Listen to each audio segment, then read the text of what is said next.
This episode is brought to you by Merrill. We all have goals, and we all want to get to those goals, whether that's saving for a home renovation, that once-in-a-lifetime trip to your favourite Grand Prix, or even retirement. We all want a straightforward path to those goals, but the real world doesn't usually work that way. Merrill understands that. That's why with a dedicated Merrill advisor, you get a personalised plan and a clear path forward. And having the bull at your back helps your whole financial life move with you. So when your plans change, Merrill's with you every step of the way. Go to ml.com/bullish to learn more. Merrill, a Bank of America company. What would you like the power to do? Investing involves risk. Merrill Lynch, Pierce, Fenner & Smith Incorporated, registered broker-dealer, registered investment advisor, member SIPC. This episode is supported by Merrill. With a dedicated Merrill advisor, you get a personalized plan for your financial goals. And when plans change, Merrill's with you every step of the way. Go to ml.com/bullish to learn more. Merrill, a Bank of America company. What would you like the power to do? Investing involves risk. Merrill Lynch, Pierce, Fenner & Smith Incorporated, registered broker-dealer, registered investment advisor, member SIPC. With 132 million users and an unrivaled selection of sports trading cards and memorabilia, eBay is the home of collectibles. Premium trading card singles, live card breaks, unique game-used memorabilia, all the epic finds you need are right here on eBay. Collect with confidence by downloading the eBay app on the App Store or by going straight to ebay.com/theathletic. That's ebay.com/theathletic. Start building your collection today. The Athletic.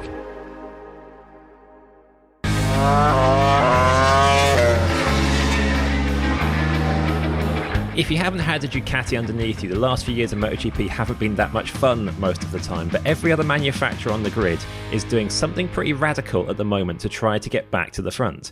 From engine configuration changes to major staff changes to doing something like promoting the rider who might dominate the next decade into your MotoGP team. There's lots going on at KTM, Yamaha, Honda and Aprilia. And on the Race MotoGP podcast, I must admit that myself, Matt Beer, Val Khorounzhiy and Simon Patterson do bang on about the Ducatis quite a lot as they do things like dominate the title battle. So this week, in the build-up to the Australian Grand Prix, Ducati mentions are, as far as possible, banned.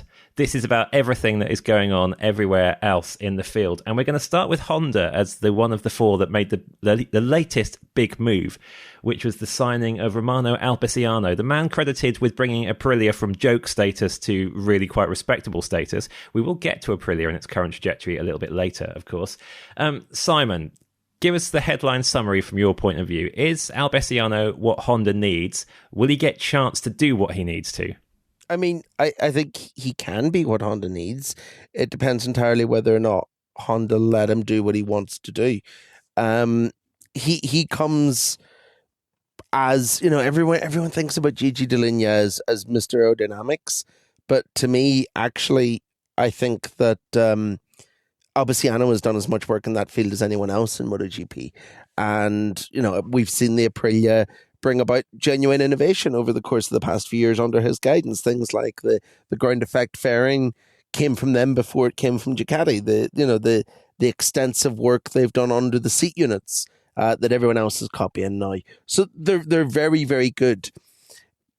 And it all depends on whether or not they let him be Romano Albesiano or whether or not they just try and say, okay, you work for Honda now and things must be done in the Honda way. Because that's kind of what they're known for doing. It's kind of the reputation that they have, and it's going to be a massive wasted opportunity if they just do it again with him. You've got to think that he's coming in here with like a bit of, you know, he's made some sort of a deal to get what he wants, to be able to do what he needs to do. But until we see that, we're not going to know it for sure. And until then, it's really just kind of, you know, I think hoping on behalf of everyone that there's a bit of change coming in the future for Honda.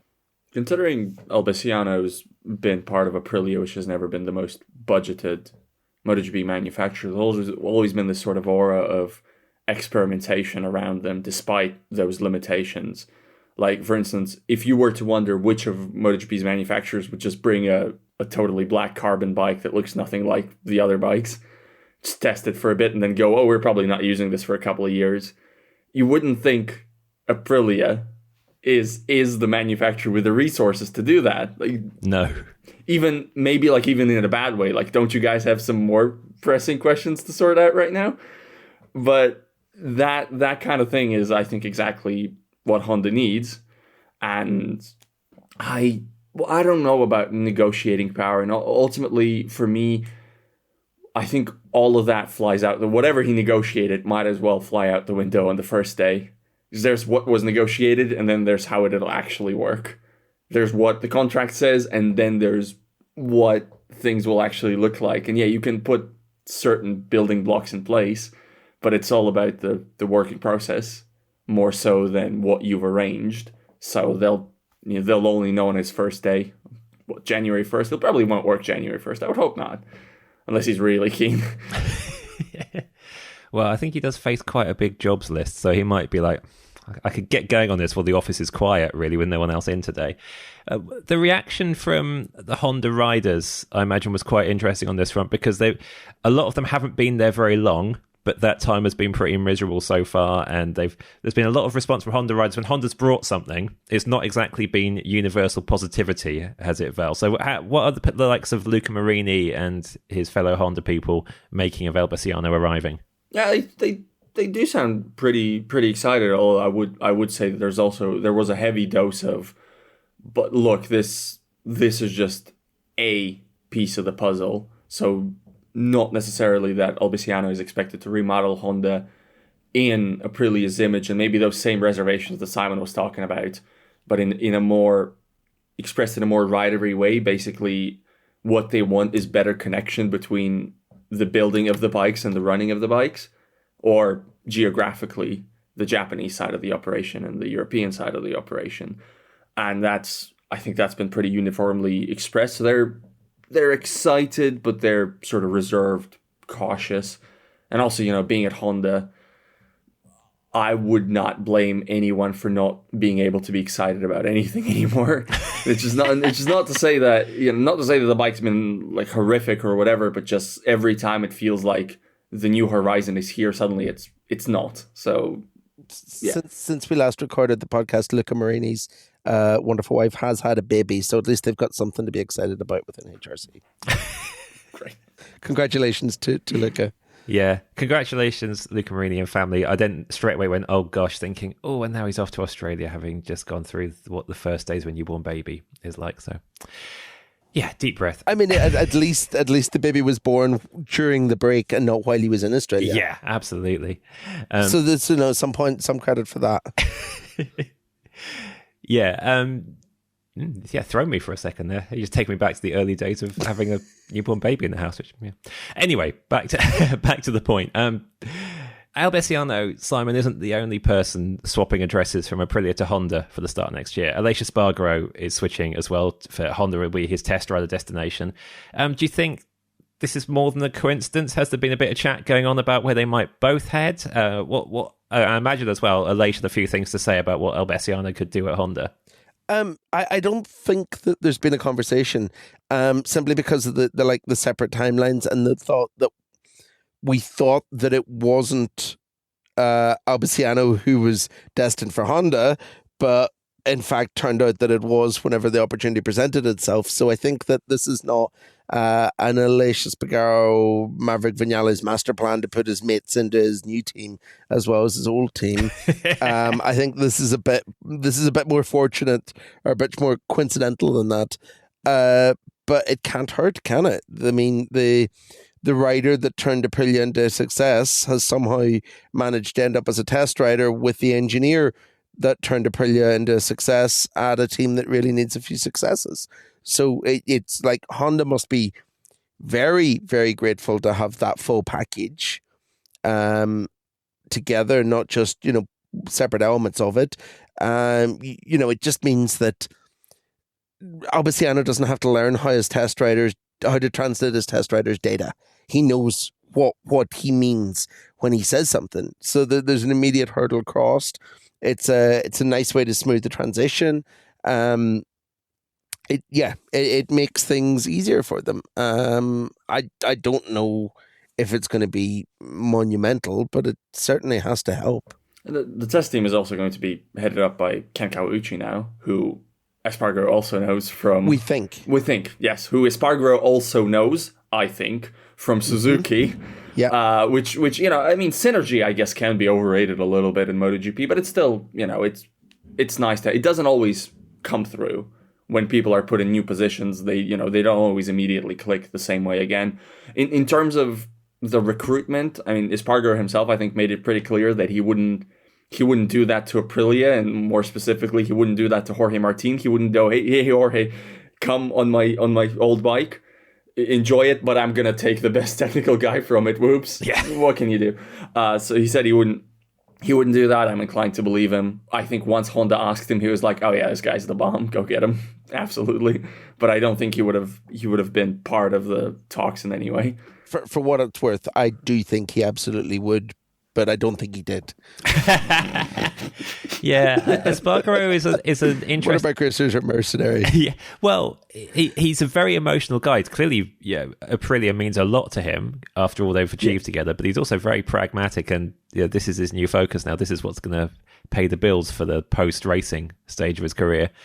Of course, Stefan Bradl as well as on the test team with him, and Stefan Bradl had an Aprilia stint early in Albesiano's time. So there's, like you say, it's not so much that they'll all just click back into place, but in a job where you want the feedback to make sense, you want to know what a rider's getting at, and vice versa. The fact they've all kind of crossed paths before is going to be pretty useful. I don't know how much synergy there is regarding Bradl, because my big memory from the Stefan Bradl Aprilia stint is Aprilia, I think, sending out a press release when it slammed both of its riders, I think, for jumping the start or something, which I vaguely have that memory of everybody just being very cranky with each other. And obviously, Bradl didn't stick around for long there, neither did Alvaro Bautista. They were both, of course, quickly shoved to the side for Espargaro. So not sure how much... With a bit of Marco Melandri drama in the middle of it all as well.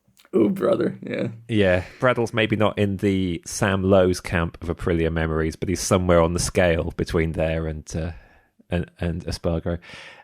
So, again, just thinking back again to the mission that was accomplished at Aprilia by Albesiano, he turns up there when it's basically some CRT bikes and a bit of an idea, and takes it through from that situation to actually potentially a title contender, but never able to break through. Never actually able to be more than the long shot, more than the kind of underdoggy surprise merchant that can dominate on a few tracks but can't do it consistently and does blow up a lot. Simon, how does this task compare from day one at Aprilia to day one at Honda? And how does the ceiling compare as well? We should say that the only reason that they didn't take it to the heights you described is because Ducati right now are dominant. And actually, if you took Ducati out of the picture, Aprilia would probably have multiple titles and a hell of a lot more race wins, and would be quite the successful operation. It's just that they're, up against a very stacked Ducati lineup at the minute. So there is an element, I think, to that where we're maybe judging them quite harshly in an era where one factory is probably more dominant than anyone has been in 20 years in MotoGP, since like the days of the first Honda. That aside, I think that if they engage with him, if they let him run his course here, we can maybe not get back to those days of Honda domination, but certainly this can be very, very successful, because Val hit on it already. Aprilia have no money and Honda have an unlimited amount of money to spend on going to MotoGP, relatively. The fact that they've lost Repsol as a title sponsor hasn't even registered with some people within HRC. They're going to find out whenever the bike is less orange next year for the first time, because that's how much money is involved. When you look at the amount of motorbikes that Aprilia produce versus the entire Piaggio group versus the 4 million motorbikes a year that Honda sell just in Indonesia, there is just no comparison, the amount of money here. If HRC devote their full attention to giving Albesiano everything that he wants, then I'm not saying that Joan Mir is going to be world champion in 2026, but lots of people will be interested in riding a Honda again in 2027. It is. I think it is impressive. I wouldn't go as far as Simon. For me, the argument that no Ducati would have been Aprilia titles. For me, it's kind of like saying, if there was no Honda or Yamaha, Valentino Rossi's Ducati tenure would have been really good. Would have been really, really strong. I think they've done... I don't even think that would have been enough to save it. No. That's a good point. Nicky Hayden would have been champion, I guess. But but I think it is impressive that from where it was, the Aprilia genuinely became the best bike on the grid at some things that weren't like minute things, that weren't like a specific amount of precipitation on track or whatever. Were major elements of the package, and major track configurations, major conditions. Even right now, when it's more of an all-rounder, I think when Marini was asked about Albesiano coming in and was asked about the Aprilia, he said what the Aprilia is still best at is edge grip coming out of full lean into like 40-degree lean was his description. He was like, that's what they're best at, and that's what we really would like very much. There's serious pedigree there, obviously. There's a way clearly of doing things right, of doing things with innovation on a limited budget. You can never guarantee that kind of thing translates, even though, unfortunately, or fortunately, definitely fortunately, unfortunately for Albesiano, but definitely fortunately for us, the money factor is not linear. You can't just add like a tenth for every $30. Wow, that is value. It would be nice. Yeah, it would be very good. Yeah, but so you never know. But it's the hire I would have made, for instance. So whatever that's worth, I guess. Then now they won't do it now that they've heard it. Let's look at what Albesiano is leaving behind. Also, I should say, if you want to hear us chat on about Honda's progress a lot more and see Val and Simon's facial expressions at the same time, head to our YouTube channel, The Race Moto, where we're pumping out more and more videos with more and more funky stuff in them. Like and subscribe if you're enjoying what you're doing, because that helps us do even more of it. I'm about to make my debut on one of those videos straight off this podcast, actually, following Val's trend of wearing the shirt I got married in for my first video appearance as well. So there's something for everyone to look forward to. Did you really get married in a shirt? Because I've is that the okay, that's the shirt. Yeah, I had a bit of a suit with it, or a bit of a suit, an entire suit. It wasn't like top half or bottom half. No one needs that image. Anyway, Aprilia. So we've had a lot of questions from the Race Members Club over the last few races on the theme of Aprilia's basic decline, and I've kind of kept them back for when we get into Aprilia in a bit of depth. But I'm going to summarize. the situation using Jonathan Brown, whose question I've just lost because I'm looking at the wrong screen. Sorry, Jonathan. What on earth has happened in Noale, which is Aprilia's base? Aprilia has dropped like a cold stone through the second half of the season. As strong as they were early on, and after Maverick Vinales' romp at Cota, what is happening now? Maverick leaving, crew leaving. How do Jorge Martin and Marco Bezzecchi feel looking across at that garage right now? So, this hasn't been a great second half of the season for Aprilia. Why? Because the second half of every season is pretty dreadful for Aprilia every year. It's like their calling card that we get to, especially overseas, and it's always useless. It's the most unsurprising thing in MotoGP. I think that really we're not really seeing crew leaving.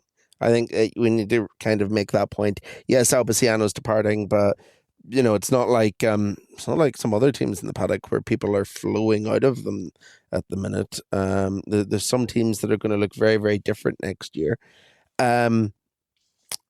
So I think that this is just the way that they always go at this time of the year. I think part of it is, no one should ever measure consistency off the performances of Maverick Vinales, because that's just a terrible idea week to week. And, you got to think that Bezzecchi in particular is still looking at this team and thinking, yeah, I still want to be a part of that, because where I am, nothing is working right now and everything's terrible. So at least it has to be better than that. Being a factory rider has to be better than being a GP23 rider, even if he's a GP23 rider through entirely his own fault. At the minute, that it was his decision, it wasn't anyone else's. And everyone kind of said, this could happen. And lo and behold, it did happen, where he suddenly discovers that you're much less important when you're a 23 rider, a year-old rider. I think that the one that might have some doubts about what's going on here, some questions, is Jorge Martin.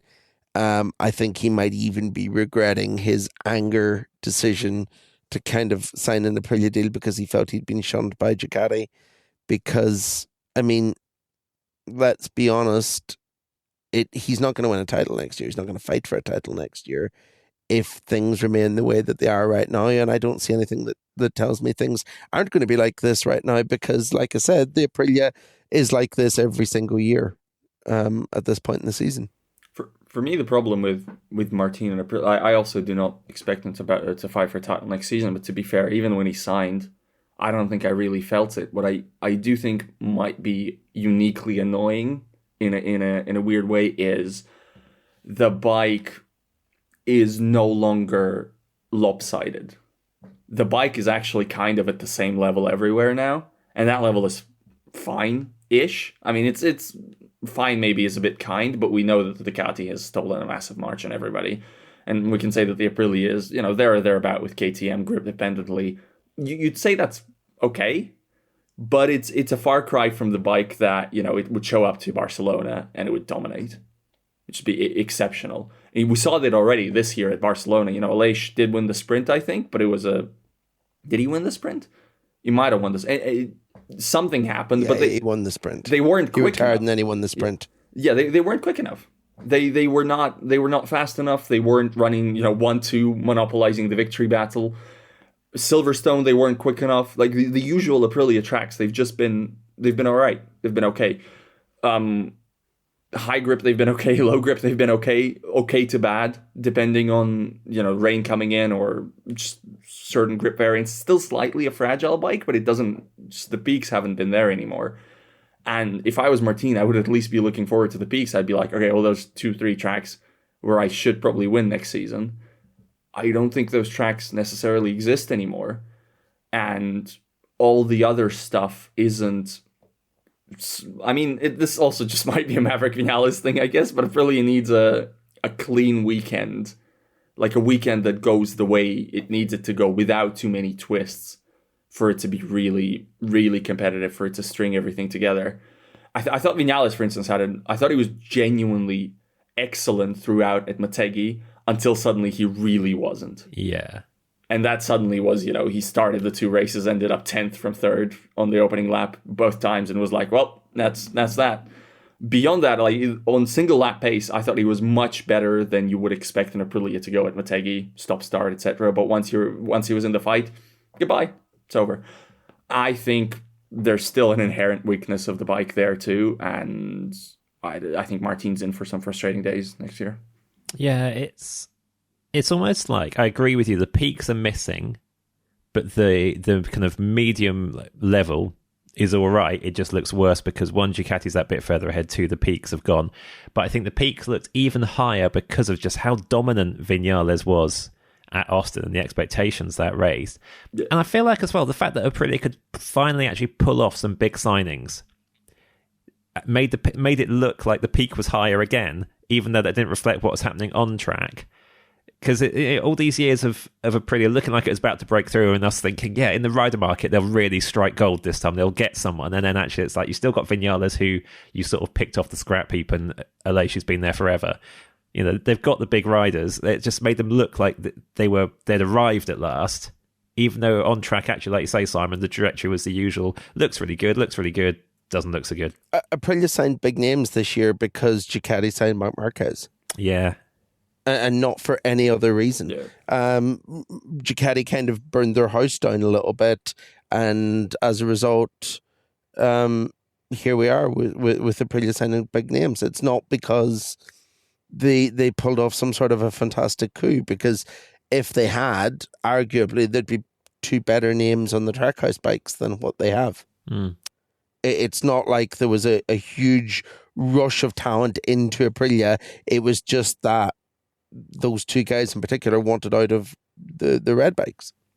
We should say, as we always do in this circumstance, fair play to Aprilia for the progress that you've made, that you're now a good alternative to a Ducati house that's burning down, because 10 years ago, you'd stay in the burning house. they were able to announce Albesiano's replacement straight away, or even before. I can't remember which round the announcements came. There was first. First came the confirmation of Fabiano Sterlini, and then So which is always quite reassuring when that happens. You feel like the team is left less in a lurch if it's able to kind of stagger its press releases. What do you make of that signing, Val? Is that going to be reassuring enough for the incoming riders? Yeah, I think so. I think Sterlini did a reasonable job at KTM. He has the pedigree.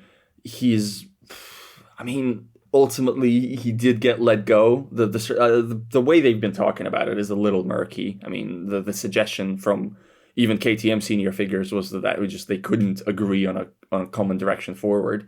But that always hints at some sort of dysfunction that is usually, double-sided. It means that the two sides it often means that the two sides haven't both really lived up to where they wanted to be. And I think that's fair to say with KTM's recent development. Could have been better. But a lot of pedigree, clearly, an engineer who was in demand. Probably, I can't say for sure, but I would imagine they would have rather kept Albesiano. That's my suspicion. And the fact is that, Honda was in conversations with Sterlini, or at least widely reported to be in that, and picked Albesiano over him. Suggests that Aprilia did sort of end up with the second choice. But that can always work out in MotoGP. I think it's fine. I think neither rider sounded too concerned, but they'll never be publicly concerned about that sort of thing. When I say neither rider, I mean Martina and Bezzecchi. I'm still not entirely convinced that he left KTM because they fell out. It has, like you said, it's all been very grey and murky, and it is entirely possible that he went to KTM and said, I want to leave next year because I've been given a better offer, and they put him on garden leave, and he's just not been allowed to talk about going elsewhere. And I think that maybe initially that was to Honda. Okay, yeah. Or, there's been a bit of a blinder pulled in, and Albesiano's departure has been planned for a lot longer than we've known. But I'm just not entirely convinced that they split with him because they didn't like the direction it was going in. If it was any other factory, I'd say for sure that there's more to it. The only thing is that KTM obviously love being mental when it comes to employment relations. So they are kind of the factory that you would not, would also be surprised. In fact, it would make a hell of a lot more sense to sack the engineer responsible for building the bike than sacking the team boss responsible for running the bike, but they still managed to do that too, so who knows? It's Austria. The Race F1 podcast is brought to you by Merrill. It's no secret that finances can get complicated. Like me, I'm sure many of you listening will have financial goals.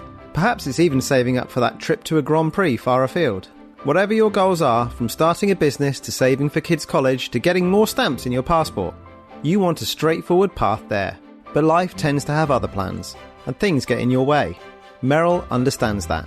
That's why with a dedicated Merrill advisor, you get a personalised plan that can help keep your money in sync with your life. So with the bull at your back, no matter what life brings, you get a clear path forward. Go to ml.com/bullish to learn more.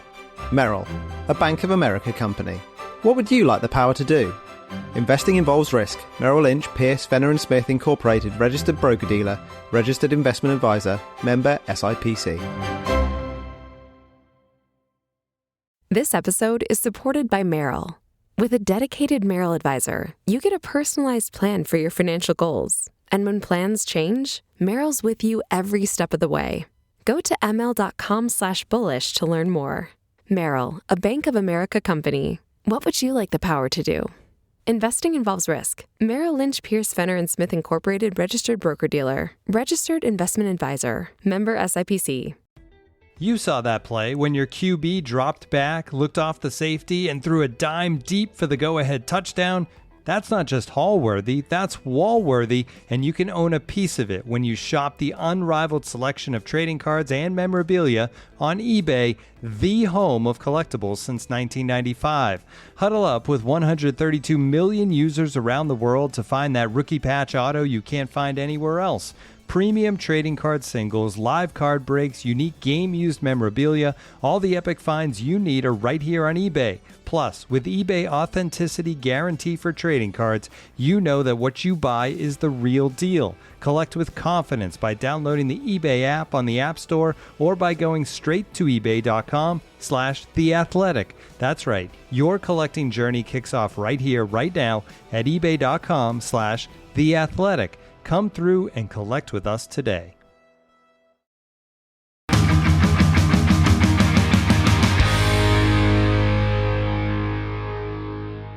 We'll give Simon a big chance to rant about KTM a little later in this episode, but first let's divert via Yamaha. Yamaha made its big announcement about the V4 engine switch and recently, quite a few weeks ago now, in fact, that must have been at one of the Misanos. There's more about that on our YouTube channel as well. But it seems like the V4 might be a little further down the line even than was being suggested at that point. There's some hints at Motegi, Simon, that it could be seen on track earlier than we thought. Yeah, Alex Rins kind of suggested that like summer break next year is a realistic time to see the bike being raced, which I think is quite a bit sooner than we all expected. He kind of suggested that he'd quite like to see the, obviously with concessions, they can bring the new engine whenever they want. And he kind of hinted that maybe it won't be that long, which makes sense because, I mean, for multiple reasons. One of them is that the sooner you have it on track, the sooner you can start gathering data from it, and the sooner you can start, working on the long-term viability of the project, which is a good thing. The other thing is, and this is me thinking out loud as we're doing it, we're freezing engines for 2026, and what if the V4 turns out to be really, really good? They have to use it in 25 at some point. So that, maybe they bring it in 25 and they win 3 races at the end of the season because it turns out it's really, really strong all of a sudden. And then they lose their concession status. They need to have used the engine by then. So it kind of makes sense that it has to arrive at some point. Yeah. So just to clarify on that, because we have a few questions about that as well. The engine freeze obviously looks like literally an engine freeze, but it doesn't apply to concession teams, does it? So at the moment, Honda and Yamaha only can carry on doing whatever they want with engines while everyone else is frozen with the same spec through 25 and 26, which is quite handy if you're Yamaha at the moment and you're juggling 2 engine configurations. They are rank D and they are not close to being rank C. No, let's put it that way. They're not even in the conversation really, which makes sense because both are statistically having some of their worst, if not their worst, seasons in MotoGP. Yeah, when that new concession system was introduced, based on the percentage of Constructors' Championship points available that you've scored, you wouldn't have expected that Yamaha and Honda would be cementing themselves even more firmly in rank D somehow this season than last season. It's like they really like that development freedom, don't they? They're making the most of that. If they are dropping in the V4 earlier than expected, as well as Simon, this is not a small change. It's not just like dropping an engine into your existing everything else. This is every element of the bike needs to be rethought for this, doesn't it? Yeah, I mean, it's going to have to come with a new frame and swing arm, because one of the big reasons for going V4 in the first place is that the engine is narrower because it's only 2 cylinders wide as opposed to 4 cylinders wide. So the fundamental concept of the engine is different. And as a result of that, it physically won't fit in the current frame. And then when you change your frame, you have to change the swing arm to suit it. You're going to have to change the aerodynamics package because it's going to be a different size. So it is essentially a new M1 whenever this comes. The good thing will be that the engine is by far the most complicated point of it. The frame is the bit that they can change. I mean, we saw Suzuki do this in the past, change a frame session by session, because you can engineer it so that there's like sections that you can lift in and out of it to change stiffness and things like that. So you can do a lot of frame development work much faster than you can engine development work. But there's a big job coming ahead of them. Like it's going to be quite difficult to imagine that it won't write off the second half of the season. Given it's going to be such a substantial change. And I think the first hint that we're going to get that there will be a V4 coming after the summer break is if there are no wild cards whatsoever for Augusto Fernandez in the first half of the season, and then they announce that he's doing all 6 of them in the second half of the season. That's the sort of thing I'd expect from them. I don't think you can. I'm pretty sure the rules are 3-3 either side of the summer break. I think. I think you're maybe right, but there's a concession clause. I don't know. I don't know. But either way, he's going to be doing a lot of work on a new bike a lot of the time. Yeah, this concession system was designed to be effective, not easily understood, wasn't it? I think it's the best summary. The small print is extensive. Go on, Val. I think it's important that, by the time it hits the track and Augusto Fernandez is running it, or Cal Crutchlow is running it, or whoever's running it, Andrea Dovizioso is running it, whatever, by that moment, you got to know it is the way forward. If it hits the track, you have to know it's the way forward. I don't think it would be prudent to have it running, but also keeping a foot in the inline 4 bucket too, and just being like, we might do this, we might do that, we don't know yet. Maybe this one has more potential, maybe this one has more potential. I think on the dyno, for me, you have to know if this is, and maybe that's already the strong hunch. Maybe that's already where they're going. They're like, this is our future. Otherwise, it could be a problem. I think what you'll see is that, well, we won't see it because it'll all happen behind closed doors in private. But what will happen is that every Yamaha test in private next season will start with Augusto Fernandez doing 10 laps on an inline 4 M1 and then being told, okay, now work on the V4 until you're faster. Yeah. And on the day that they achieve that, then the V4 goes racing, essentially. Yeah. I know that the riders have said, the racers have said that it'll come whenever it's faster than the current bike. You can't expect it to come when it's faster than they are on the race bike because of the amount of time that they've all spent working on the inline 4. But the day that Augusto Fernandez, who it looks like will be their lead test rider next year, I think, the day that Augusto makes it go around a track faster is the day that there has to be a real serious conversation about, okay, now we give up the rest of the season and try this thing because this guy says this thing is quick.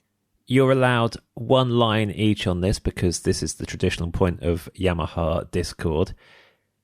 If the V4 arrives in summer 2025, how strong is Yamaha's start to 2026? Simon? Really strong. Like at that point, I think they have the potential to be starting that season, I don't want to say in the mix, but like they're going to be starting that season with a bit of swagger for the first time in a long time. Val? No idea. Well, that's more positive than rubbish. Yeah, but it's such a big the nicest thing Val has said about Yamaha in months. But it's such a big change, and it is an actual like major, tangible, huge change that it would just any sort of projection with it feels wrong to me to say anything. I was gonna my original suggestion was meh, and then I was like, that's not fair. I'm not really basing that on anything. Well, this is it. Like your Yamaha skepticism has been based on the fact that there's positive noises from other parts of the podcast panel, but it's not living up to what you're seeing on track and from the times. And Fabio Quartararo is getting some really, in current Yamaha terms, really strong results, but it looks like it's coming more from him than anything where the bike's necessarily improving. So I can see why Yamaha changing its entire philosophy as a curveball, that you're less willing to go, nah, that's going to fail. A bit more willing to see how it actually plays out. Yeah, also a year and a half. I mean, it's a lot. Yeah. It's a lot. Yeah. It's 50 million races. We're talking mostly, and there'll be another exception a bit later, we're talking mostly about the behind-the-scenes stuff, the tech, the people making the bikes quick in this non-Ducati special episode. But there's an element of Yamaha we do need to question. There's 2 bikes on the grid. One of them is fast, one of them is slow right now. Dan Neal from the Race Members Club on Patreon. Dan is a very prolific question sender, and we absolutely love that. If you want to be a prolific question sender, you can find us on Patreon at The Race. You can find the Members Club via the-race.com/members-club. Come join us. There's a riders-only tier on Patreon if you just want the two-wheeled stuff. There's an F1-only tier now as well. Why would you want that? That's just ridiculous. Bike friends, tell your friends if they're not on Patreon with us, come join us. We need to make sure we're still ahead of the F1 numbers. Anyway, Dan's questions.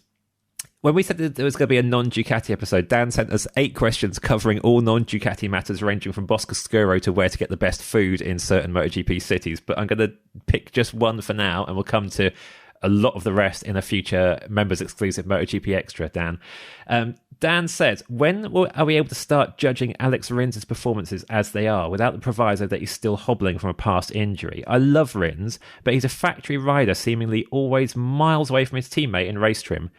Given he's been injured, when can or when will we start to see his best again? Or is this now it? Both your hands seem to shoot up there, so... I mean, at least the start of next season, because Alex Rins is still really, really broken. And he constantly downplays this.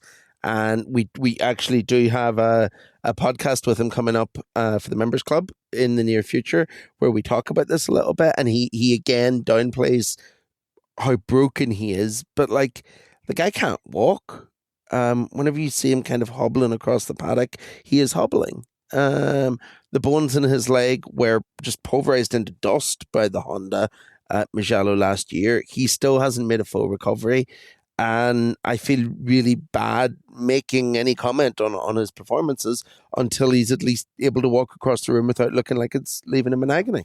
I also feel bad. It will not stop me from doing it. The time to judge is right now. And the judgment is, the fact is he has repeatedly insisted himself that the injury is not a limitation on the bike, which to me means he doesn't feel it. It doesn't necessarily mean that, all the stuff around it, not being able to walk. I think I would be a lot worse at my job if I couldn't walk normally to go get a coffee in the kitchen or whatever. I think that would probably hurt my performance, would make it even worse. No. But there's nothing to cling on to this season. That's the problem for me. You want there to be signs of something, and it's been far removed from that injury. Obviously, it's not healed yet. I get that. I see it, but it's very worrying that there's nothing to latch onto. That's for me the part where you start to wonder. Rins turns 29 in December. Is this just the guy he is right now? A small caveat. And I've looked into the numbers on this.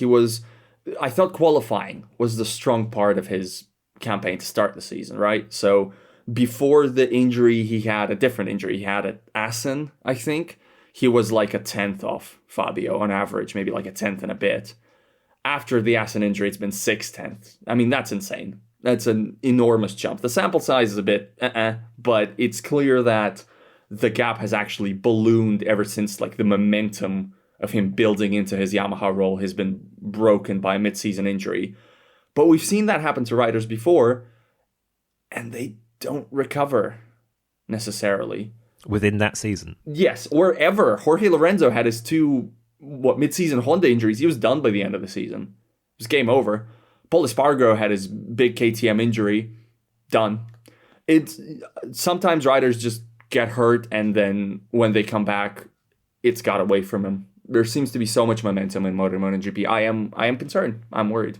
To be fair to Paul, I think that he never really had a chance to come back because Austrian people management again. But the example for me in this situation is kind of Franco Morbidelli, because Frankie had a big injury on the Yamaha and then came back to the Yamaha and it never really worked. But I'd argue it is kind of working right now in the Ducati. And if he hadn't had that big preseason shunt this year that cost him a lot, I think, his problem right now is that he's had 2 big injuries on top of each other rather than one. And that for me has to give Alex a little bit of hope, and it has to give Yamaha a little bit of hope as well, because they've just lobbed him another contract. Yeah, I mean, the Morbidelli comparison is very good, and it's very, very relevant. Ultimately, I think at this point in the season, we can say that Rins 2024 is a downgrade on Morbidelli 2023. Yeah, I think there's no way to look at the numbers and not see it that way. For me, there were weekends last year where Morbidelli was beating Quartararo genuinely, like 1-1. It was clear. There were also weekends where Quartararo was demolishing him, but okay. Rins, I cannot point to a Rins weekend this season where he's had Quartararo's number. Kota, maybe, is the one. And, Rins Kota. that'll happen. I'm worried about the ceiling. Alex Rins is not here to make up the numbers for me. This is a guy of supreme talent. If he's 90% for the rest of his MotoGP career, for me, that's not enough. I mean, it might be enough still, to hold down a grid spot, but that's not who this guy's supposed to be. This guy can be a world champion, but he will be 29 going into next season. He's now lost a year. He's basically lost it. Nothing has happened for him this year. I don't know. This is talking out of concern. This is not some sort of, I hope this doesn't come across as too negative. Because God forbid I broke my leg in 50 places and then some jerk was talking nonsense about me and my job security when I have a 2-year contract on the table already covering the next 2 years. The thing is that, and this is not meant to sound harsh, but all the time Rins is saying, no, the injury is not the problem, I'm fine on the bike. You've got to look at what's happening you've got to take him on his word with that to a degree and go, okay, then we've got to judge you on what's happening on the bike, and it's not good. It's really not good. So then you look at who Alex Rins is, his career achievements, the bikes he's been fast on, and you think, no, this shouldn't be bad. Okay, Quartararo is clearly a superstar. You don't know if Rins would have come into that team and toppled a superstar who's very well established in that team, but it shouldn't be this big a gap. So it is fair to first go, okay, he says the injury is not a problem. Let's judge him on his actual form. His form's not good. That's bad. And then it's fair to go, obviously a rider in his position is going to desperately want the injury to not be a problem. So whatever he's saying, whatever he's even feeling, it could still be a problem. And I think you have to look at the results and go, this is not the Rins we expected to see. This is not the Rins that every other part of his career has suggested Yamaha would get. This episode is supported by Merrill. With a dedicated Merrill advisor, you get a personalized plan for your financial goals. And when plans change, Merrill's with you every step of the way. Go to ml.com/bullish to learn more. Merrill, a Bank of America company. What would you like the power to do? Investing involves risk. Merrill Lynch, Pierce, Fenner & Smith Incorporated, registered broker-dealer. Registered investment advisor. Member SIPC. We'll get back to the pod in a moment, but first, let me tell you about Grammarly. Your time and expertise are valuable, and with professionals spending nearly half the work week on written communication, focus is one of the most important things to have at work. With Grammarly as your AI writing partner, you can stay focused and get through your work faster with relevant, real-time suggestions wherever you write. As a journalist and podcast host, I'm constantly writing and rewriting copy and drawing up scripts. It's part of the job, and Grammarly helps make it faster.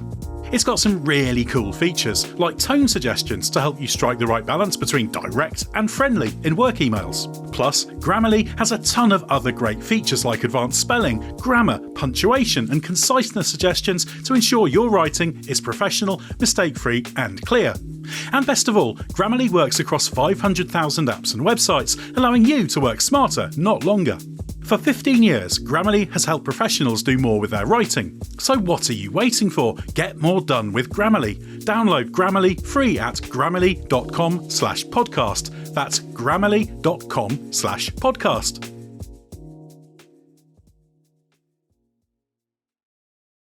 This episode is supported by Merrill. With a dedicated Merrill advisor, you get a personalized plan for your financial goals. And when plans change, Merrill's with you every step of the way. Go to ml.com/bullish to learn more. Merrill, a Bank of America company. What would you like the power to do? Investing involves risk. Merrill Lynch, Pierce, Fenner & Smith Incorporated, registered broker-dealer. Registered investment advisor. Member SIPC.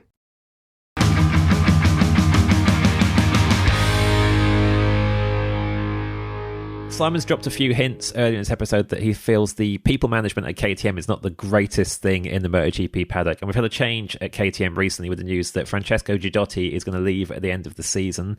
And Aki Ayo will be promoted from dominating often bits of the junior ladder with KTM and Red Bull involved to actually having a go at running KTM's MotoGP team. Giudotti was hailed when he came to KTM as being the kind of character who'd solve a lot of the people management problems that were said to be happening at the team. When his departure was announced, a couple of people in the members club, Khan and just John OZA, kind of raised a few question marks about what was going on there and Pit Byra's role in things. And Doug Reed expanded on that really nicely. So just take those comments further. Is it possible that the leadership style of Pit Byra, who has played a significant role in the Pira Mobility Group, could be contributing to this instability? If decisions regarding rider retention or team structure seem erratic, it might foster uncertainty and low morale. Stability and leadership, trust in decision-making are critical for success in competitive sports, especially something as intense as motorsport. A lack of faith in leadership can lead to lower confidence among riders and staff, affecting overall performance. And there was a little swarm of agreement emojis from other members to Doug's post. Simon, I imagine you'll be putting the same sort of emoji on that post. I don't know what you're talking about. I mean, KTM is such a perfectly competent workplace where everyone is happy and friendly. That's okay then. Yeah, exactly. I like I said earlier in the podcast, I think sacking the team boss because the engineers haven't done the correct job is a very unusual decision. I think if I was Aki Ayo, I would have felt really uncertain about stepping into the breach, knowing that if it doesn't immediately improve, then he's going to lose everything that he's built over the past few years, including his Moto2 and Moto3 team, because KTM will just remove him too. I'm trying to be diplomatic in what I say here. You're doing really well. They never seem to sack anyone who's German speaking.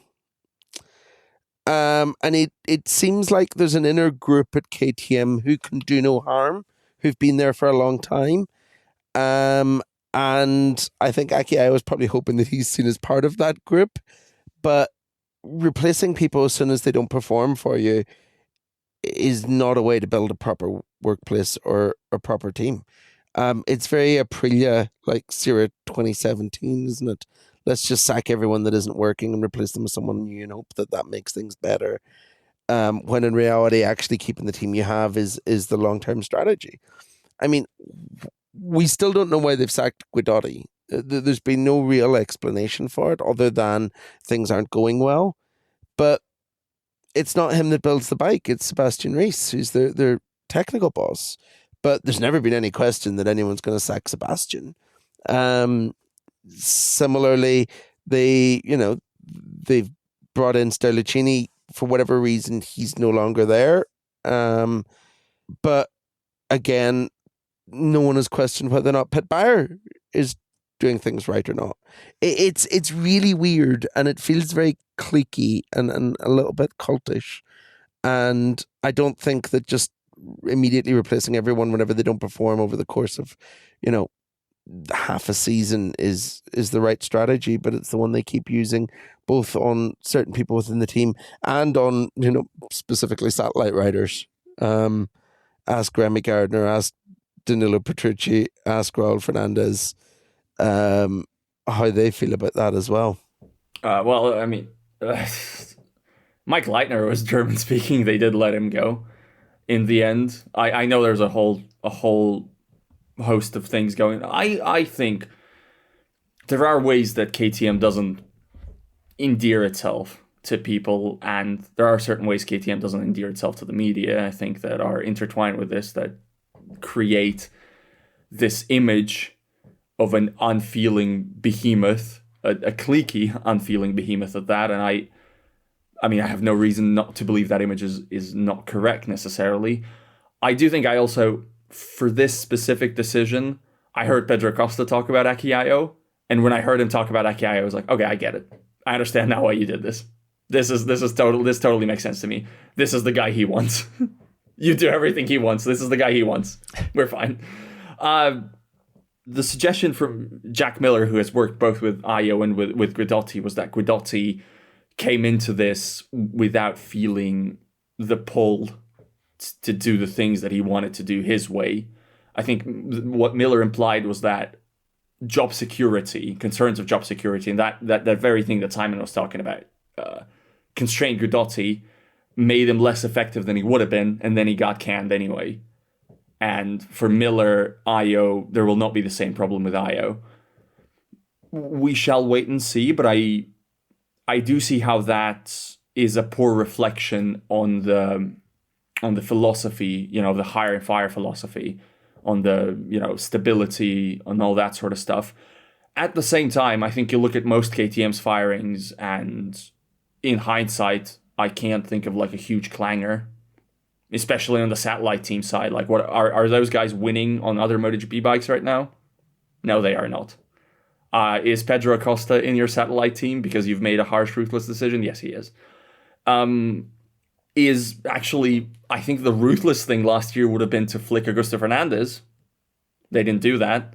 Maybe they should have, going on the way he's performed this season. So maybe that'll be another lesson to learn. Like, just don't give people a second year if you don't entirely 100% feel you have to. I think that part's a little overstated for me. But no one is winning on any bike at the minute that's not a Ducati. And you have to, I think, again, there's an Aprilia model here where you have to realize at some point that you have to give guys more than half a season if you've got any hope of turning your bike into a race winner. The point of KTM satellite riders right now should not be to win races for KTM. It should be to make the damn bike work, because it doesn't. You know what I mean? Like, No, that is the reality, though. That's their job. It's not to win races. It's to help build a bike that's capable of winning races. It's to help build a bike that's better than the Ducati. And they've got this scattergun approach to the rider market where no one gets a chance to even learn the bike before, you've been sacked. No, but if they're going to use satellite riders to develop the bike, they've signed Vinales. He's very, very, very fast in testing. Sorted. This is gonna be fine. Absolutely fine.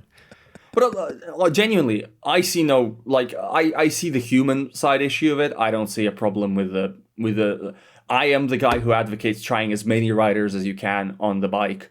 There are exceptions, but I think most of the time, from like the first test, genuinely, like the first test, you already know whether this is the guy you need going forward or this isn't the guy.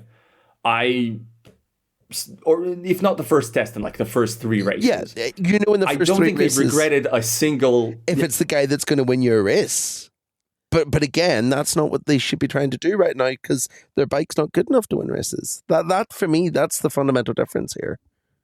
I get your point completely. And if you're Ducati, 100% with that strategy, Val.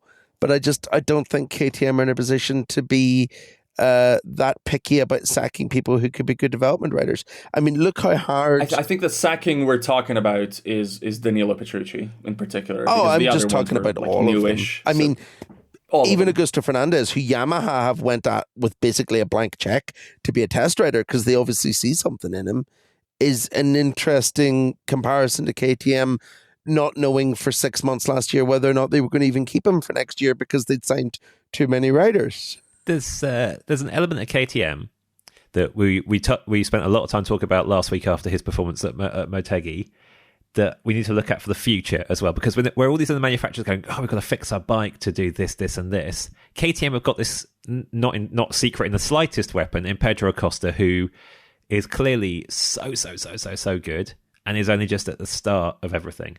A couple of races ago, I think this would have been from Mandalika, Ben Saint in the Members Club pointed out in the early stages of the race, the top 8 was 7 Ducatis and Acosta, and then obviously at Motegi, before he crashed, Acosta was in front of all those Ducatis in qualifying and part of the races. What does KTM need to do to give him a bike he can fight for wins and consistent podiums with? Asked Ben. Now, for me, the question is more, is Acosta's improvement rate such that by the start of next year, could he be winning on this level of KTM?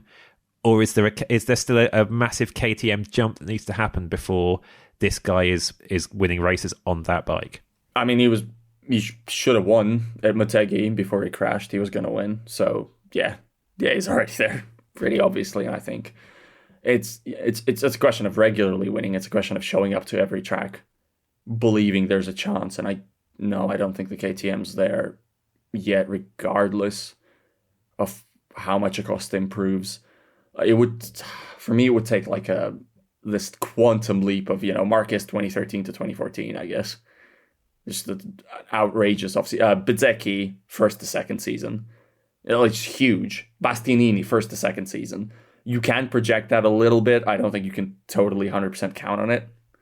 But so I don't think it's just a case of sitting there and waiting. I think the bike also needs to step up. Long term as well. I say long term. We're talking long term about Pedro Acosta, who's about 12 and been in MotoGP for 5 minutes. Let's say this is the level KTM stays at for, and they've got the big reset coming. But basically, how long can Pedro Acosta with this ability be content with being on a bike that is not the best bike on the grid? You know, he's grown up through the KTM system, but how long term a hold does KTM have on him without taking on-track form into account? I mean, Ducati have to be like quietly circling and just thinking eventually this guy's going to lose patience with these guys, with the Austrians. I think KTM are quite lucky in that Pedro's old school and has a bit of brand loyalty to him. But there will be a point where he feels like he's wasting his time if things haven't improved. And he would be stupid at that point to not go elsewhere. And maybe it's not Ducati, maybe they're not the manufacturer that's dominant by that point. But if KTM aren't giving him a bike that's capable of winning races at the end of his next contract, there's no way he can remain with them. Yeah, if he's not got a KTM title by, I mean, definitely I think by 28 he's not a KTM rider. By 29, I don't even think it's that long. I think it's 26. Wow. But there's the rules reset that's a little bit like really hard for a rider to definitively go into a better surrounding and be sure of it. I think if I was Acosta, I would at least I would feel decently about KTM's chances of getting the next regulation cycle quite right, because KTM hopped on to this one without the build-up of MotoGP knowledge, sort of always a little bit back. So we haven't really seen it approach a new rule cycle on equal footing. And I would feel quite good about what it can do at that point. I do hope, Val, you will make concrete predictions for 2027 at some point within the next two and a bit years. You're not excused from committing to Larry opinions on, well, yeah, rules reset. It's very hard to project. There's V4s and all kinds of things. I think we've managed to cover a lot of non-Ducati ground in that episode. So thank you, Simon. Thank you, Val. Thank you, Members Club, for the various questions that we've plucked from the pot. We will get through a lot more of those in the coming weeks. I've given Simon and Val a little bit of quiet time between this run of incessant long-distance races. So we haven't done a MotoGP Extra for you in this gap, but we'll start peppering them in the 2 seconds we've got between races in the rest of the season, because we've got so many questions to get through. We've got so many exclusive interviews to get through as well. We've got Brad Binder answering your questions as well as us answering your questions. So loads to come in the Members Club. Check us out on Patreon. Find us via the website. Please come and join us there. And please watch our videos as well. We're going to finish this podcast and go and record the next one. I'm going to make sure my shirt looks not too moth-eaten. Phillip Island this weekend, surely be more exciting than Motegi. Val's in charge of the podcast for that one. It's him, Simon and Megan. They'll be in your ears next weekend. I'll speak to you very soon.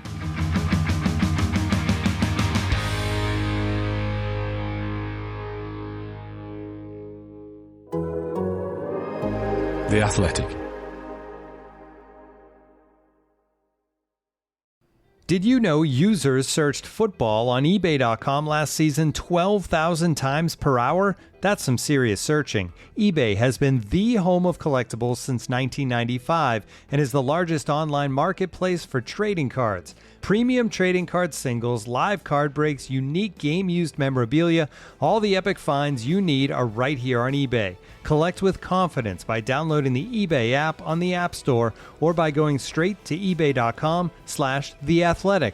That's ebay.com/theathletic. Come through and collect with us today. As you've probably heard by now, we've teamed up with BetMGM this season. We'll be using BetMGM lines to make all of our picks, and we'll have special offers for our listeners each week. If you haven't signed up for BetMGM yet, use bonus code THEATHLETIC, and you'll get a 1-year subscription to The Athletic, plus up to a $1,500 first bet offer on your first wager with BetMGM. Here's how it works. Download the BetMGM app and sign up using bonus code THEATHLETIC. Make your first deposit of at least $10 $50. Place your first bet on any game and claim your voucher for a 1-year subscription to The Athletic.